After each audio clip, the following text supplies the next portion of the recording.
Hello friends, so today we are going to talk about a new chapter and it is chapter number 22, that is chemical control and integration. So let's start with the chapter. Now in animals, particularly in humans, the control is carried out by two systems in our body. The first system is neural system, that is the nervous system, and the second system is known as the endocrine system. Endocrine system is comprising of hormones. And let me tell you that this neural system and endocrine system work together. So they work jointly.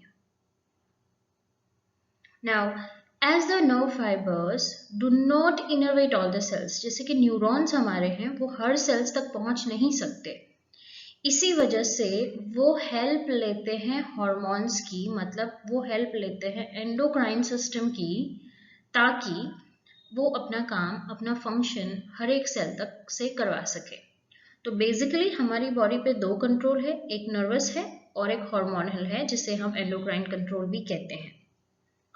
तो जो nervous control है वो neuron से बना हुआ है और hormonal control है वो सिक्रीटरी सेल्स जैसे कि एपिथेलियल सेल्स का बना हुआ है। ये जो ट्रांसमिशन होता है वो in the form of electric impulse, हमने देखा है प्रीवियस चैप्टर्स में कि कैसे न्यूरॉन्स में इम्पल्स ट्रांसमिट होती है, जबकि यहाँ केमिकल्स के फॉर्म में होता है हार्मोन्स, इसीलिए इस चैप्टर का नाम भी केमिकल कंट्रोल एंड इंटीग्रेशन है। फर्दर ट्रांसमिशन पाथवे जो होता है ये किसके थ्रू होता है, तो ये एक्सॉन और डेंड्राइट्स के थ्रू होता है, मतलब नर्व फाइबर्स के थ्रू होता है, जबकि hormones go through the blood plasma. Nervous control is really very fast, whereas when you talk about hormonal control compared to the nervous control, it is slow.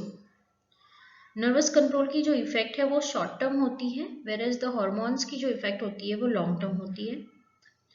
इसका response localise होता है, मतलब एक particular cell तक हो सकता है या एक पर्टिकुलर एरिया तक हो सकता है, बट ये ज़्यादा स्प्रेड हुआ होता है, मतलब एक पूरा ऑर्गन को वो इन्वॉल्व कर सकता है. Next, there are two different kinds of glands, we know that. One is exocrine glands and another one is endocrine gland. In this chapter, we will be studying about the endocrine gland, in which ducts are absent, so they directly pour the secretion into the bloodstream through the diffusion. Blood stream मतलब उसमें particularly blood stream में कहाँ जाता है, वो plasma में जाता है.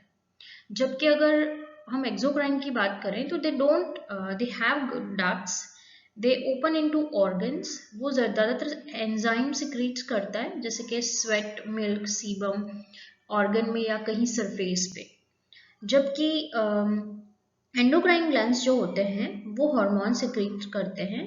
इसकी लॉन्ग टर्म इफेक्ट होती है, जबकि हम बात करें एक्सोक्राइन ग्लैंड तो उनकी शॉर्ट टर्म इफेक्ट होती है. ठीक है, यहाँ पे हम एग्जाम्पल है adrenal gland, pituitary gland, thyroid gland, these all are the endocrine gland, whereas mammary gland, sweat gland, liver, etc. are known as the exocrine gland. Further, let us understand in detail about the endocrine system. Now, what do you mean by endocrine system? It is made up of different endocrine glands. अभी ही हमने endocrine glands describe किया. So we know that they are ductless. They directly secretes the hormone into the bloodstream. अब ये hormones की यहाँ पे आपको मैंने definition दिया हुआ है कि hormones are non-nutrient. तो इन द बायोमोलिक्यूल्स चैप्टर आपने पढ़ा है कि जैसे कि फैट्स होते हैं, कार्बोहाइड्रेट्स होते हैं, फिर प्रोटीन्स होते हैं, वो हमारी बॉडी को न्यूट्रिएंट्स देते हैं, विटामिन्स. लेकिन हार्मोन्स हमारी बॉडी को कोई न्यूट्रिएंट्स नहीं देते. सो दे आर नॉन न्यूट्रिएंट, जो इंट्रासेलुलर मैसेंजर होते हैं, सेल्स के बीच में वो मैसेज कन्वे करने के लिए हेल्पफुल होते हैं और बहुत ही स्मॉल अमाउंट में वो प्रोड्यूस होते हैं. They act only on target cell of target organ only. जैसे कि एक हार्मोन का यहाँ पे एग्जाम्पल दिया है FSH, फोलिकल स्टिम्युलेटिंग हार्मोन. वो सिर्फ और सिर्फ गोनाड्स को ही एक्ट करेगा, गोनाड्स पे ही एक्ट करेगा, वो कोई दूसरे ऑर्गन्स पे जाके एक्ट नहीं करता. तो ये हार्मोन है और ये इसका टारगेट ऑर्गन है, तो वो उस पे ही एक्ट करेगा. अब जैसे ही इस हार्मोन्स का फंक्शन खत्म हो जाता है, हार्मोन्स कहाँ से रिमूव हो जाते हैं? किडनी से यूरिन में निकल जाते हैं. So they are removed by kidney. Hormones can be protein और स्टेरॉइड इन नेचर. स्टेरॉइड मतलब फैट के नेचर्स के हो सकते हैं. There are different kinds of what you can say glands, endocrine glands that is present in our body.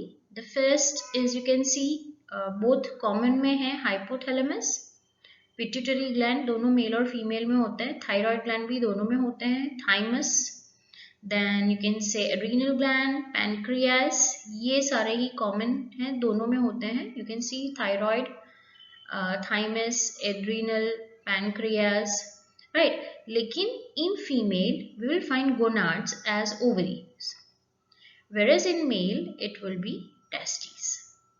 So these are the two different hormones which release sex hormones in particular male and female.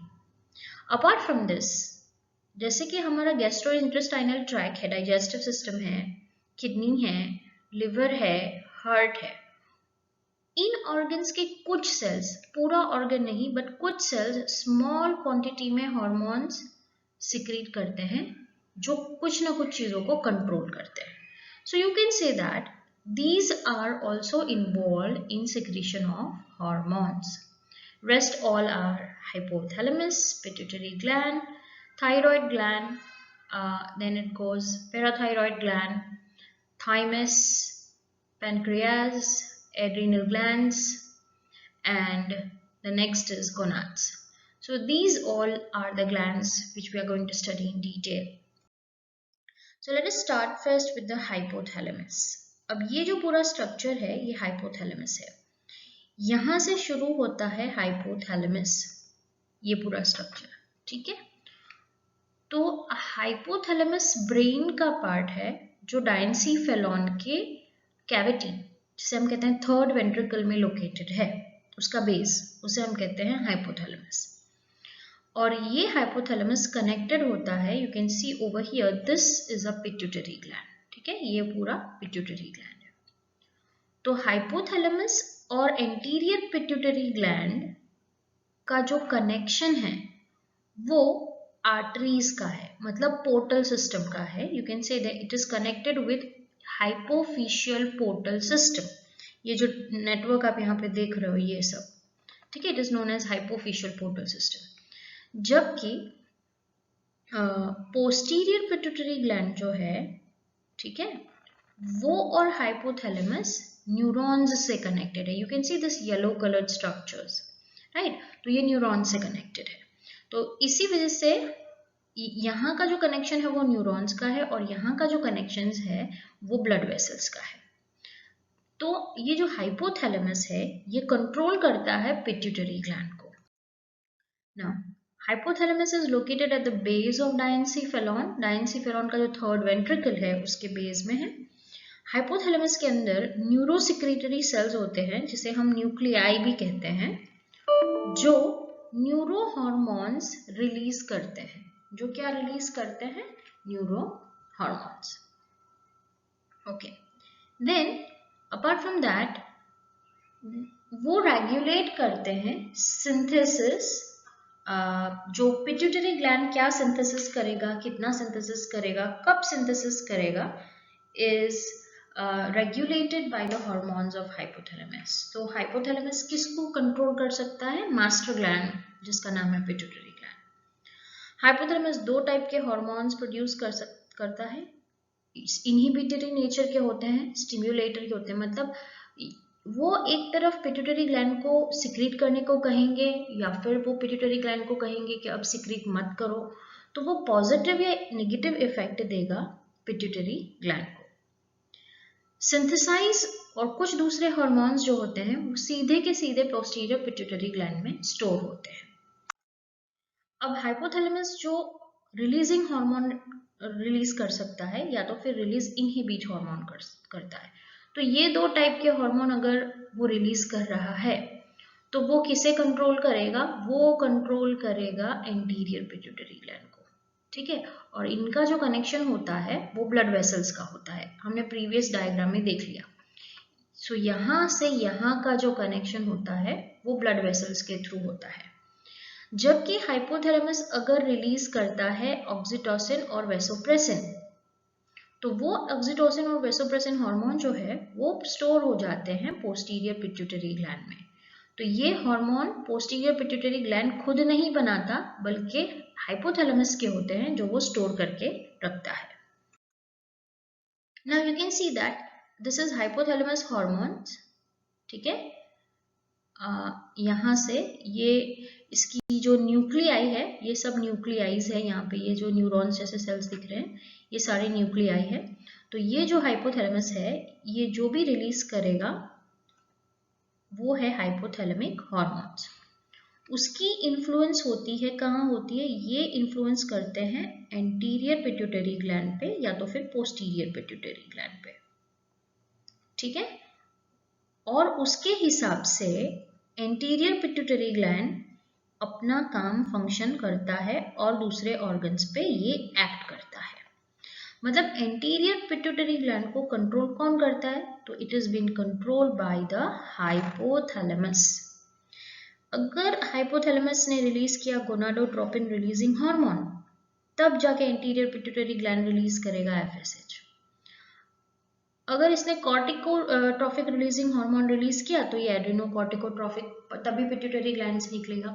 मतलब जब तक hypothalamus pituitary gland को permission ना दे releasing hormone की, ये देखो thyroid releasing hormone, prolactin releasing hormone, तभी जाके वो प्रोलैक्टिन यहाँ पे रिलीज करेगा, तभी जाके वो थायराइड स्टिमुलेटिंग हार्मोन रिलीज करेगा। सो एंटीरियर पिट्यूटरी ग्लैंड की ये जो सेल्स है ये तभी रिलीज करेंगे जब इसे ऊपर से हाइपोथैलेमस परमिशन दे रहा है।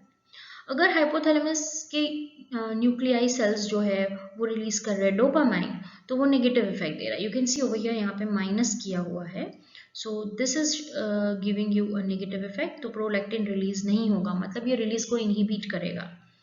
फिर दूसरा है gonado growth hormone releasing hormone GHRH, तो वो अगर रिलीज होता है तो ग्रोथ हार्मोन रिलीज होता है। अगर सोमैटोस्टेटिन रिलीज हो रहा है तो ग्रोथ हार्मोन बंद हो जाएगा, ठीक है।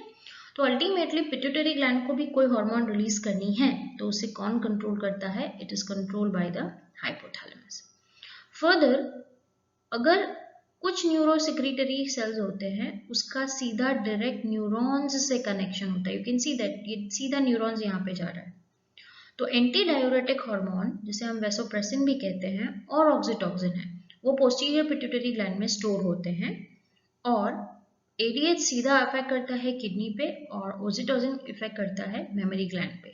ये हार्मोन्स दोनों है, ये दोनों हार्मोन्स है हाइपोथैलेमस के, लेकिन स्टोर होते हैं पिट्यूटरी ग्लैंड में।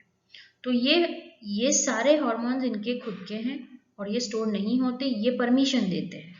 ये वाले जो हार्मोन्स हैं यहाँ से यहाँ तक ये सब परमिशन देते हैं, लेकिन ये वाले जो है दो लास्ट ADH और ऑक्सीटोसिन ये स्टोर होते हैं। सो इन शॉर्ट हम देख लेते हैं GHRH that is growth hormone releasing hormone, SS that is somatostatin hormone, ये ग्रोथ को स्टिम्युलेट करेगा पहले वाला, दूसरे वाला इनहिबिट करेगा। कॉर्टिकोट्रॉफिन रिलीजिंग हार्मोन ये ACTH को स्टिम्युलेट करेगा रिलीज करने के लिए। प्रोलैक्टिन रिलीजिंग हार्मोन, ये प्रोलैक्टिन हार्मोन तभी रिलीज होगा पिट्यूटरी ग्लैंड से जब इसे ये हार्मोन से परमिशन मिले हाइपोथैलेमस की। डोपामाइन इनहिबिट करता है। गोनाडोट्रोपिन रिलीजिंग हार्मोन अगर रिलीज होगा तभी जाके FSH और LH रिलीज होगा। अल्टीमेटली ये सब परमिसिव इफेक्ट देते हैं। परमिसिव इफेक्ट का मतलब क्या होता है कि जहां तक हाइपोथैलेमस पिट्यूटरी ग्लैंड को परमिशन ना दे वो हार्मोन्स रिलीज नहीं करेगा। सो ये था हमने पढ़ा आज के लेक्चर में, जिसका नाम है पिट्यूटरी हाइपोथैलेमस, और नेक्स्ट लेक्चर में हम पढ़ेंगे पिट्यूटरी ग्लैंड।